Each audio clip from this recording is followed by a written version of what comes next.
ছিল আমার সাথে ময়মনসিং আসে নাই। কি করে কি দাওয়াত ওরা নিতে বলে কি? আপনারা জোর করবেন না, আমি জানি তার বাচ্চারা আমারে অনেকে বলে যে দাওয়াত দিয়ে দেন। আমি দাওয়াত দিয়ে তো আর এক মুসিবতে পড়বো, কারণ 100টার ভেতরে যদি 50টা মাহফিলে না আসে তাহলে ওদের অবস্থা কি হবে বলেন। গতবার এই যে এখানে কোন মুরব্বী যেন হাও মাও করে কাঁদছিল, অথচ আমি তখন দৌড়াচ্ছিলাম মাঠের ভেতর দিয়ে, পা মা কেটে ফ্র্যাকচার হয়েছিল। পরবর্তীতে ভিডিও দেখলাম যে উনি কাঁদতেছে আর আব্দুল সালাম থামাচ্ছে মানুষকে। সুতরাং এই সেই বগুড়া, আমি সেই দিন থেকেই নিয়ত করেছিলাম যদি সময় পাল্টাইতে বাংলাদেশে এই মাহফিল দিয়ে শুরু হবে। যেন আজকেই মাহফিল শেষ, আগামীকাল থেকে যেহেতু রমজান, প্রিন্সিপাল সাহেব আমার বাসায় জেল থেকে বের হয়ে প্রায় 2 বার গেছে। প্রিন্সিপাল সাহেব একজন কামিল মাদ্রাসার প্রিন্সিপাল, বোঝেন আপনি, আমার বাবারও বড়। ওনার আমি সম্মান ওইভাবে হয়তো দিতে পারি নাই, তারপরেও 2 বার এখান থেকে সেই কুষ্টিয়ায় আসতে যেতে লাগে প্রায় 8-9 ঘন্টা। এই সময় ব্যয় করে উনি আপনাদের দেখানোর জন্যে যে এবার আশা করি আর কেউ বাধা দিতে পারবে না। আর এখন বাধা দেওয়ার কেউ নেই, বাধা দিলে আমি আদেশ দিয়ে দিলাম, স্বরাষ্ট্রমন্ত্রীর ওই আদেশ মেরে ফেলবেন, কারণ ওটা একটা ক্যান্সার। ওটা কি? ও ক্যান্সার বাঁচিয়ে রাখলে তো শরীর নষ্ট হয়ে যাবে। কোরআনের জন্য এই দেশটা টিকে আছে, আপনি কি টের পাচ্ছেন? এই দেশটা কোরআনের জন্য টিকে আছে, আর এখানে কোরআন থাকবে। 96% মুসলমান আমরা এই দেশে। কি নামাজ কম বেশি না পড়তে পারি, রোজা না রাখতে পারি, কোরআন শরীফ সম্পর্কে কিছু বললে দল বেদল নেই, তারে দেখে নেব। কারণ কিয়ামতের দিন কোন কোরআন শরীফ যদি বলে আল্লাহ আমি এর পক্ষে, তুমি মাফ করে দাও, আল্লাহ বলেন যা মাফ করে দিলাম। এদিনে কোরআন যেন বিপক্ষে না যায়। আল কোরআনও হুজ্জাতুল্লাকা ওয়া আলাইকা, কোরআন যার পক্ষে সাক্ষী দেবে আল্লাহ তাকে জান্নাত দিয়ে দেবে, যার বিপক্ষে যাবে ও যত বড় পীরের মুরিদ হোক ও জাহান্নামে যাবে। এই জন্য আব্দুল বারী রশিদি সাহেবের উপরে, আব্দুল সালামের উপরে যাদের রাগ, মন খারাপ, ভুল বোঝেন না, এটা আমাদের কোনো দোষ নেই। কোরআন শরীফ আমি মাথায় নিয়ে বলতে পারি, আমি 100 ভাগ চেষ্টা করেছিলাম। ওখানে আমি 8টা থেকে 9টা 1 ঘন্টা কথা বলেছি গাবতলিতে, ওটা ঠিক মতো হয়ে গেল। সেই দিনে মনে হয় প্রধান অতিথি ওখানকার আওয়ামী লীগের একজন সভাপতি নাকি যেন উনি ছিল। ওর পরে এখানের একজন ভিপি ছিল প্রধান অতিথিকে আমি জানি না, শাহিন নাকি না, ওনারে আমি কল দিয়েছিলাম ওই দৌড়াতে দৌড়াতে। উনি বলছে হুজুর আপনি আসলে আমি তুলতে পারবো না, তা আপনি যদি না পারেন আমি যাবো কোথায়? শেষে সিএনজি দিয়ে, মোটরসাইকেল দিয়ে কোথা থেকে সিরাজগঞ্জ পর্যন্ত পালিয়ে। এইভাবে হয়। আর আপনারা রাগ করেন যে উনি আসলো না, আমি আসবো কি করে? আমার তো আসতে দেয়নি। এই জন্যে এখন বলছে আসেন, এই মাইক দিয়ে দিলাম, এখন মাইক কেড়ে নেন। কোন মায়ের দুধ খেয়েছেন আমি দেখবো, আসেন। মাইক ছেড়ে দিলাম, কেড়ে নিন।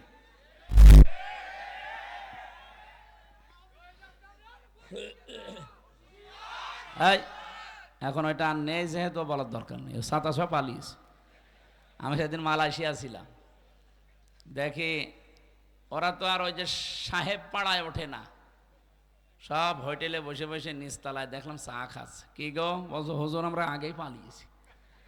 আর কেন সাহেব পাড়ায় উঠবেন না? ওখানে উঠে মায়ের খাবো, সব তালা লাগানো, ওখানে উঠতে পারবো না। এদেশে বাংলার জনগণ আছে, পিটিয়ে ভর্তা বানিয়ে ফেলবে। কি করলেন আপনি বলেন? 15.5 বছর যায় মারিং কাটিং করলেন, এখন নিজেও খেতে পারেন না, আমাদেরকেও খেতে দিলেন না। কি কথা বলেন না কেন? যত টাকা পাচার করেছিলেন, টাকাগুলো যদি এই দেশে থাকতো, এই যে প্রায় 36 লাখ যুবক এখন বেকার, এদের বেকার থাকা লাগে? বাইরের দেশে যারা রাস্তা ঝাড়ু দেয়, টয়লেট পরিষ্কার করে, রুটি বানায়, আমি নিজে দেখেছি। কেন এই কাজ করা লাগবে বাইরে? যে এদেশটা এত সমৃদ্ধশালী আর এত সম্পদ আল্লাহ এখানে দিয়েছে, বাইরের রাষ্ট্রগুলো পাগল হয়ে যাচ্ছে, বিশেষ করে চীন তো পাগল হয়ে যাচ্ছে দেশটাকে উন্নত করার জন্য, শুধু টাকা ঢালবে। আপনি টাকা নেই তো কি দেখে ঢালবে তারা? এতদিন যে মানুষগুলো দায়িত্বে ছিল, আমাদের যারা ছিল এরা তো না, দায়িত্ব তো পালন করেছে দাদারা যা বলেছে তাই করেছে। ওরা আমাদেরকে ভয় দেখাতো আমরা নাকি না খেয়ে মারা যাবো। আরে ভাই, আমাদের বছরে 1 মাস না খেয়ে থাকা ফরজ। কালকে থেকে 1 মাস না খেয়ে থাকা কি? বলেন বলেন, কেন? আল্লাহর হুকুম তো আছেই, আরো 27টা কায়দা আছে। রব্বুল আলামিন বলেন, ওয়াং তাসুমু খায়রুল লাকুম ইন কুনতুম তা'লামুন। যদি তোমরা রোজা রাখো, সিয়াম সাধনা পালন করো, তোমাদের জন্যই ভালো হবে, উপকার হবে যদি তোমরা বোঝো। আয়াতটা নিয়ে চিন্তা ভাবনা করলাম, না খেয়ে থাকার ভেতর আবার উপকার কি? কষ্টই তো। কি? না খেয়ে থাকার ভেতরে তো কষ্ট, উপকার কিসের? 2টা বিষয় আমি পেয়েছি। 1 নম্বরে রব্বুল আলামিন বলেন, রমজানের দ্বারা যেহেতু আমার উদ্দেশ্য মানুষ তাকওয়া অবলম্বন করবে। সূরা মারিয়ামের 85 নম্বর আয়াত। কিয়ামতের ওই ময়দানে যখন লক্ষ কোটি কোটি মানুষেরা হাজির হবে, ওই ময়দান থেকে কিছু মানুষকে আল্লাহ আলাদাভাবে অতিথি বানিয়ে রায়ান নামক দরজা দিয়ে প্রবেশ করাবে। তারা হচ্ছে মুত্তাকি। বলেন তো, রোজা রাখার দ্বারা উদ্দেশ্য কি? মুত্তাকি। বলেন বলেন। এর পরের আয়াতে দেখেন, অনাসুকুল মুজরিমিনা ইলা জাহান্নামা ওয়িরদা। রব্বুল আলামিন বলেন, যারা পাপিষ্ঠ এদেরকে আমি আল্লাহ তৃষ্ণার্থ, ওয়িরদা মানে তৃষ্ণার্থ, ক্ষুধার্ত অবস্থায় ধাক্কা দিতে দিতে জাহান্নামের দিকে নিয়ে যাব। আমি চিন্তা করলাম, ওয়িরদা দিল কেন আল্লাহ? এমনিতেই ধাক্কা দেন, আমি জাহান্নামে পড়ে যাই, আবার আমাকে দুর্বল করবেন, তৃষ্ণার্ত করবেন, ক্ষুধার্ত অবস্থায় নিয়ে যাবেন কেন? আমার ছোট্ট মাথায় এসেছে এখান থেকে, পৃথিবীতে আল্লাহ রোজা দেওয়ার পেছনে যত কারণ, তার অন্যতম কারণ ধনীদেরকে আল্লাহ বোঝাতে চায় যে না খেয়ে থাকলে কি হয় দেখ। যেহেতু মানুষেরা অনেকেই না খেয়ে থাকে, ক্ষুধার্ত থাকে, তৃষ্ণার্ত থাকে, তাদের ওই দুঃখ, কষ্ট, যন্ত্রণায় ধনীদেরকে আল্লাহ বোঝানোর জন্যই রোজা দিয়েছেন। এই রোজা যারা রাখে নাই, এই মুজরিম, এই পাপিষ্ঠদেরকে আল্লাহ এমন ধাক্কা দেবে যখন ক্ষুধার্ত এবং তৃষ্ণার্ত থাকবে। বলেন নাউজুবিল্লাহ। রোজা রাখার দ্বারা 3 নম্বরে উপকার যেটা, মানুষ যেহেতু মুত্তাকি হবে, দুনিয়ায় যেহেতু মুত্তাকিদের অনেক কষ্ট হয়, এই জন্যে মুত্তাকি মানুষগুলো শুধু চোখ বন্ধ করতে দেরি হবে। ওয়া উজলিফাতিল জান্নাতু লিল মুত্তাকিনা গায়রা বাঈদ। রব্বুল আলামিন বলেন, আমার মুত্তাকি বান্দাদের দুনিয়ার জীবন শেষ হলে ওদের আর কোনো কষ্ট নেই, এমনকি জান্নাতেও হেঁটে যাওয়া লাগবে না। উজলিফাত এ শাব্দিক অর্থ হচ্ছে নিকটবর্তী করে দেবে আল্লাহ। আপনাকে জান্নাত ডাক দিয়ে কাছে নিয়ে তারপরে ঢোকাবে, আপনাকে হেঁটে জান্নাতে যাওয়া লাগবে না। গায়রা বাঈদ, দূরে থাকবে না, জান্নাত আপনার একেবারে কাছাকাছি আল্লাহ পাক পৌঁছিয়ে দেবে। জান্নাতের নিয়ম হচ্ছে, জান্নাতের কোনো দরজা বন্ধ থাকে না।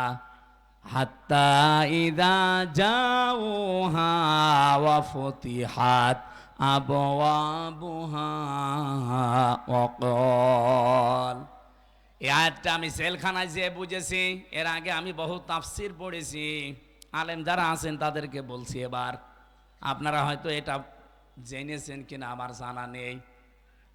জেলে যাবার পরে আয়াতটা আমার কাছে ক্লিয়ার হয়েছে এইভাবে, আল্লাহ পাক জাহান্নামের যত জায়গায় বর্ণনা দিয়েছেন কোরআনে, জাহান্নামের দরজাগুলো বন্ধ থাকবে এই কথা আছে। জাহান্নামের দরজা কি থাকে? সব বন্ধ থাকে, সব সময়, 24 ঘন্টা অলওয়েজ। এইটা পেয়েছি আমি। হাত্তা ইযা জাউহা ফুতিহাত আবওয়াবুহা, এখানে মাঝখানে ওয়া নেই।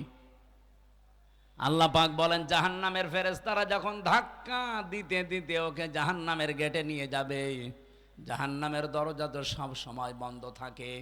যিনি দারোয়ান ফেরেশতা আছে, মালিক দায়িত্বে, তিনি দরজা খুলে দেবে।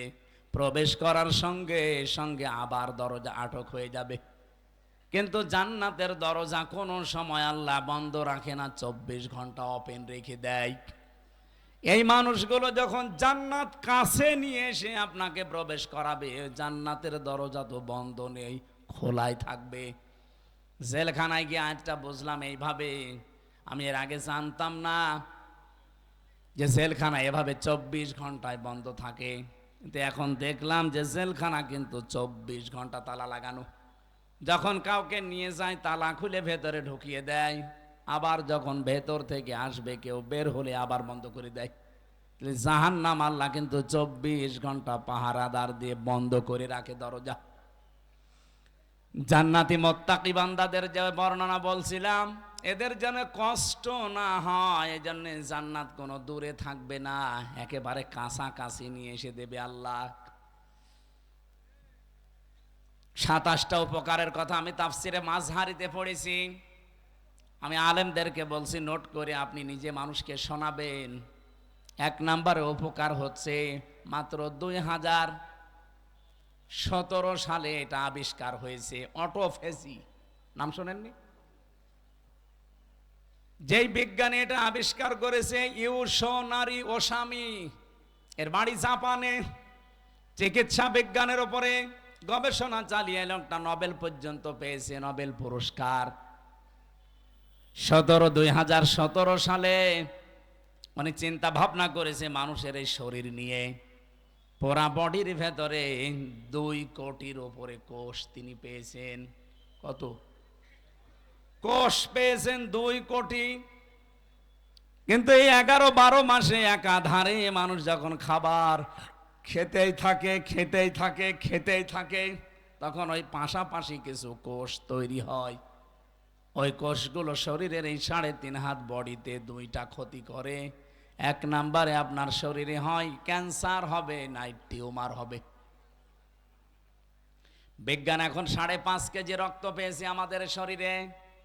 এই 5.5 কেজি রক্তের ভেতরে 5 প্রকার ক্যান্সার হয়, আর টিউমার হয় 3 জাতের।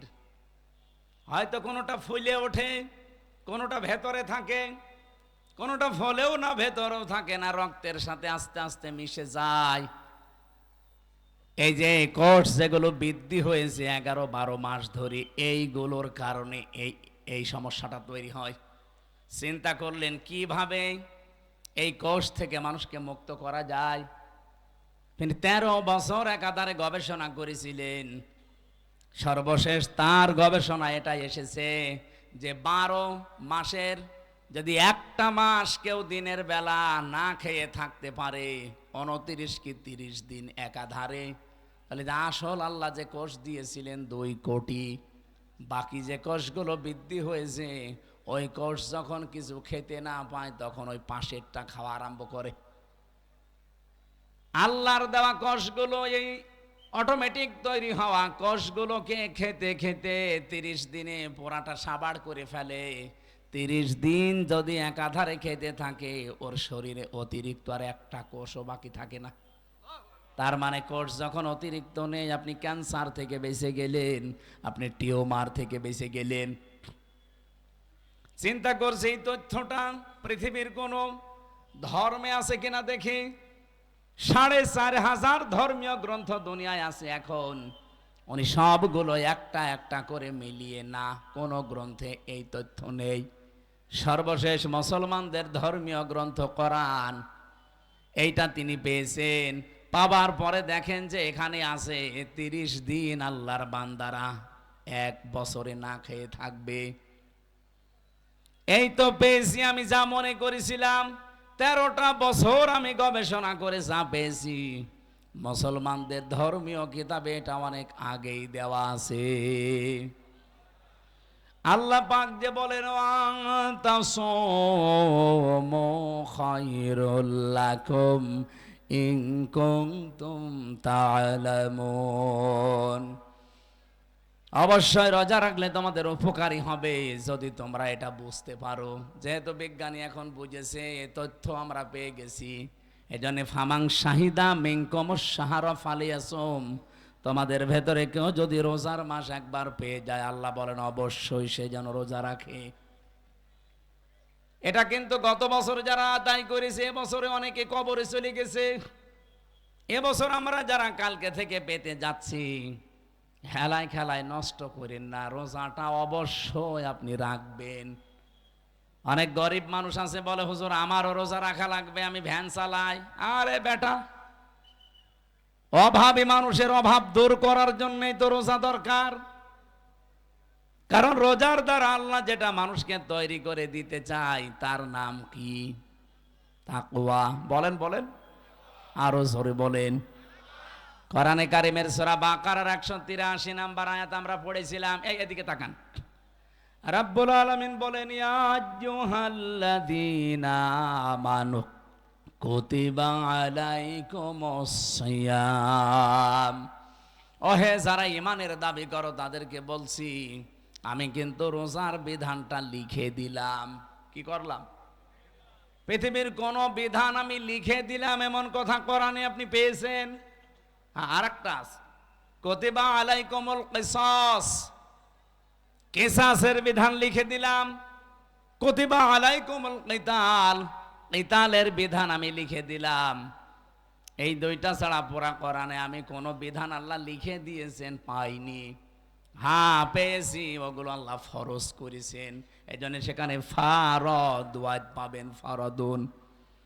কিন্তু রমজানের ব্যাপারে আল্লাহ কথা বলতে গিয়েই বলেন কুতিবা আলাইকুমুস সিয়াম, আমি কিন্তু লিখে দিলাম সিয়ামকে।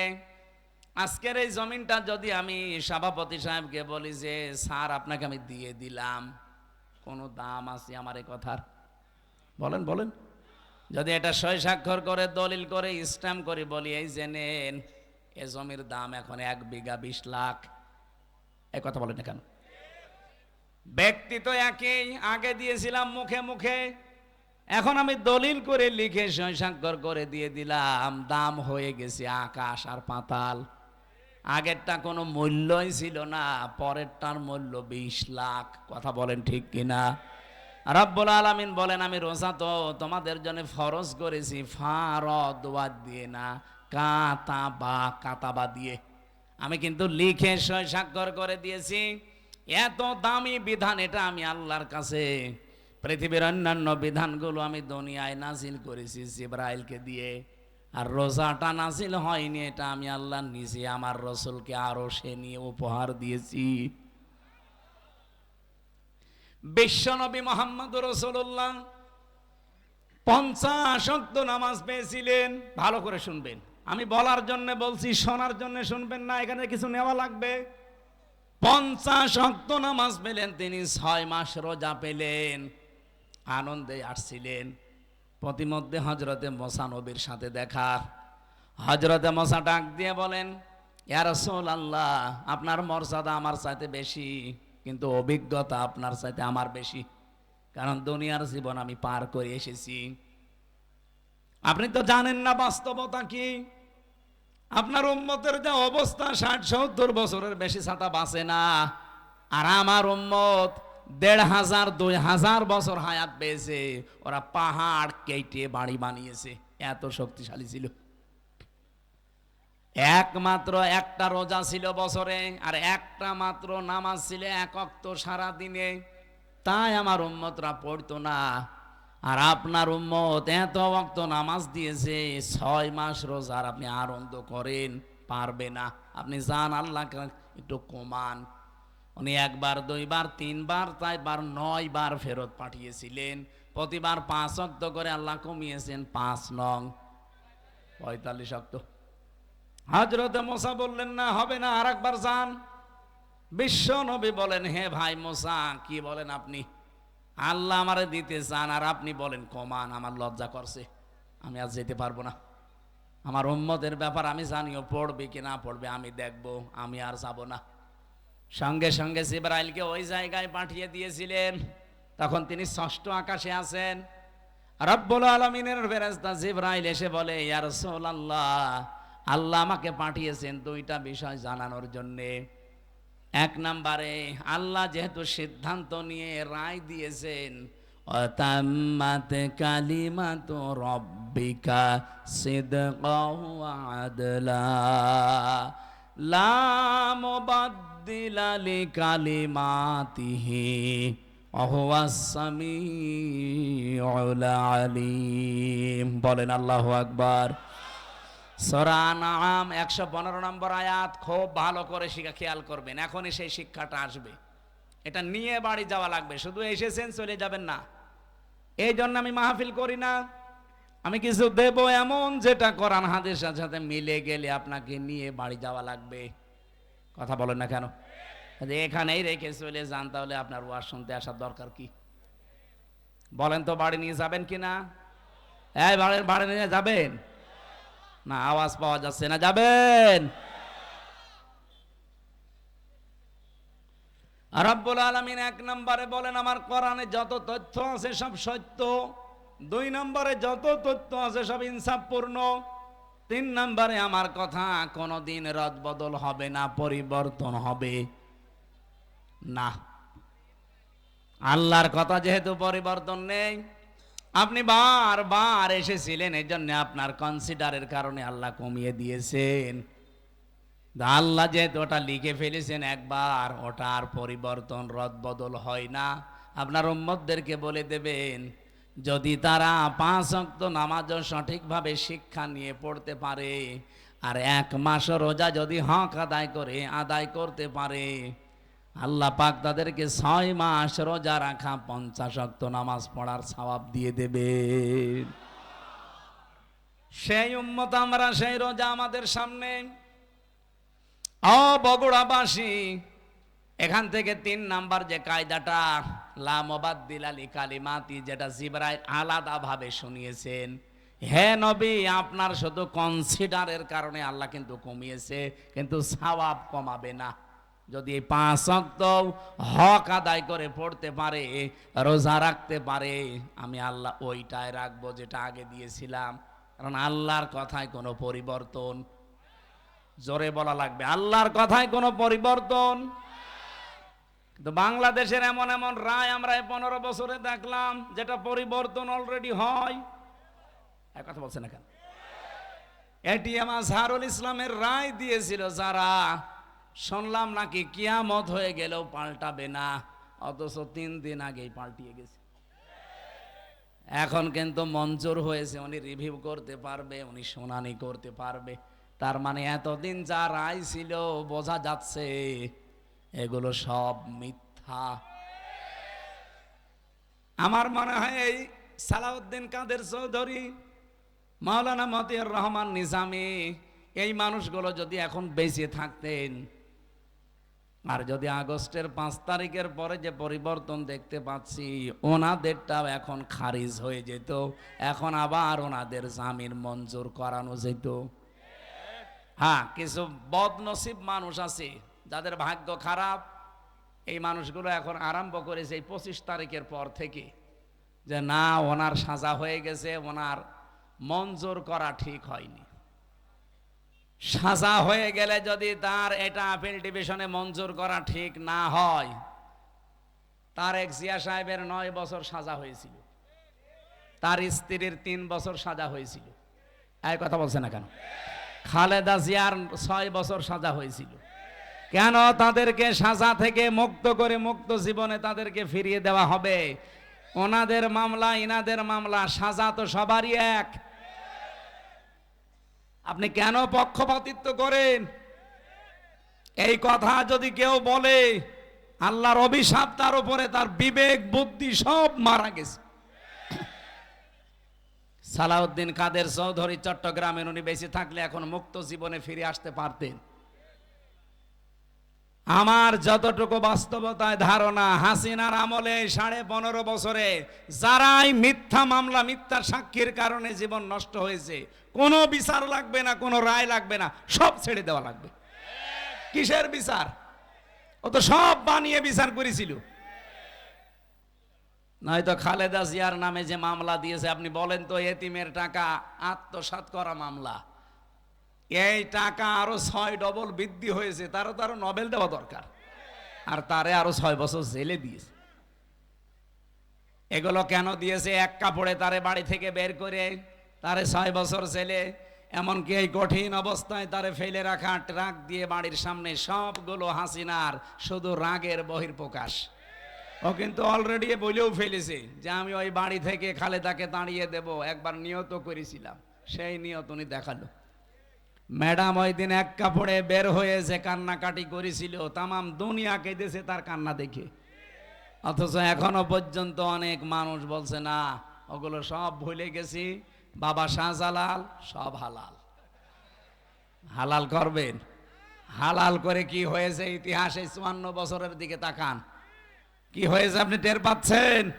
75 সাল থেকে শুরু করে আপনি তাকান, যাদেরকে এভাবে হালাল করেছেন তারা কি বাঁশটা দিয়েছে। বাঁশ দেওয়ার সময় তো একটু চেঁচে ছুলে দেয়, তাও দেয়নি, পুরাটাই দিয়েছে। এখন যদি আবার সব হালাল করে নেন, এমন বাঁশ দেবে না জীবনে বাপ বলার সময় পাবেন না। সুতরাং আল্লাহ যখন অলরেডি একটু সময় করে দিয়েছে, একটু দেখার চেষ্টা করেন বাংলাদেশে আল্লাহর বিধানটা কায়েম হলে কেমন দেখা যায়। সবই তো দেখলাম, কিছুই তো হয়নি। দল মত নির্বিশেষে এটা করা দরকার না? 50 ওয়াক্ত নামাজ দিয়েছিল, 50 ওয়াক্ত নামাজ শুধু পড়ার জন্য আল্লাহ দেয়নি, বলেছিল নামাজ কায়েম করবা। এই জন্য পড়া কোরআন শরীফের ভেতরে এক জায়গায় আছে মাত্র নামাজ পড়ার কথা। কয় জায়গায়? কোন জায়গায়? ফাসল্লি রব্বিকা, ফাসল্লি পর্যন্ত ঠিক আছে। বাংলাদেশে বহু মানুষ নামাজ পড়ে, কি করে? হয়তো লোক দেখানোর জন্যে, ভোট পাওয়ার জন্যে, অথবা মানুষ যেন বলে যে না লোকটা নামাজি, এই জন্যে। কথা বলে না কেন? কিন্তু এর পরের শব্দ কি? ফাসল্লি রব্বিকা। শুধু নামাজ পড়লেও হবে না, রবের জন্য পড়া লাগবে। আর যারা রবের জন্য নামাজ একবার আরম্ভ করে, আপনি দেখবেন তামাম দুনিয়া একদিকে, তার নামাজ আপনি বাদ দিতে পারবেন না। আমি আমার রিমান্ডে দেখেছিলাম, আমার সামনে দিয়ে যে লোকটাকে নিয়ে গেল তার এই নখ তুলেছে, বলছিল যে হামজা ভাই, আমাকেও নিয়ে গিয়েছিল ওই মেশিনগুলো দেখাতে, আমার তোলেনি কিন্তু নিয়েছে। ডিম আমাকেও দেখিয়েছে, এরকম একটা চেয়ারে বসিয়ে দেয়, হাতের সাথে পায়ের সাথে বেল লাগিয়ে দেয়, গলার সাথে একটা ক্লিপ লাগিয়ে দেয়, মাথায় একটা কালো কাপড় দিয়ে একটা শর্ট একটা সুইচ টিপ দেয়, এক টিপে 120 বার ঘুরে।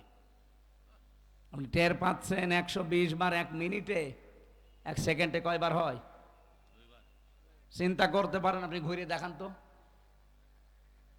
এতটুকু যদি ছেড়ে দেয় যে ভাই যা তোরে আমি একবারে 2-4 বার একটু শর্ট দিলাম, চলে যা, না, এবার এমন একটা মেশিন নিয়ে আসে, এই হাতের সাথে পায়ের সাথে একেবারে খাপ খাওয়ানো, শুধু আপনার এখানে ধরবে, একবার টিপ দেবে, সব নখগুলো খুলে চলে যাবে। আর নখ খুলে গেলেই ফিনকি দিয়ে রক্ত বের হয়। আপনি নখ খুলে দেখেন কি রক্ত বের হয়। রক্ত যেই ফিনকি দিয়ে বের হবে তখন পাতলা মিহি যে লবণ, ওটা ছিটিয়ে দেয়। বলতেই যদি আমার এমন লাগে, আমি নিজে ফেস করে আসলাম, কত বড় কঠিন ছিল বলেন তো। আপনি একটু নিজেকে কোনোদিন আয়না ঘরের সামনে দাঁড় করান, যে ব্যারিস্টার আরমান 8 বছর ছিল ওই ঘরটায়, এদিকে 3.5 হাত, এদিকে 1.5 হাত, সামনে টয়লেট দেওয়া, যার কোনো দরজা নেই, কোনো দেওয়াল নেই, ওদের সামনে বসে টয়লেট করা লাগবে। আমি নিজে করেছি। জেলখানায় তো তাও অন্তত 1-1.5 হাত টয়লেটের দরজা দেওয়া আছে, আর ওখানে কোনো দরজা নেই, আবার পার সাথে চেন বাঁধা থাকে। আপনি কতক্ষণ থাকতে পারবেন এইভাবে? 2 দিন, 5 দিন, 7 দিন। ওইটা লোক 8 বছর কাটিয়েছে, 10 বছর কাটিয়েছে আমান আজমি ভাই। এখনো পর্যন্ত অনেকে জালেমের সাফাই গায় আর বলে না এটিএম আজহারুল সাজা প্রাপ্ত মানুষ, ওনারে মামলায় জামিন দেওয়া হবে কেন? ওরে জবাই করা দরকার শয়তান। হাসিনার আবার মামলা কিসের? ও তো যা করেছে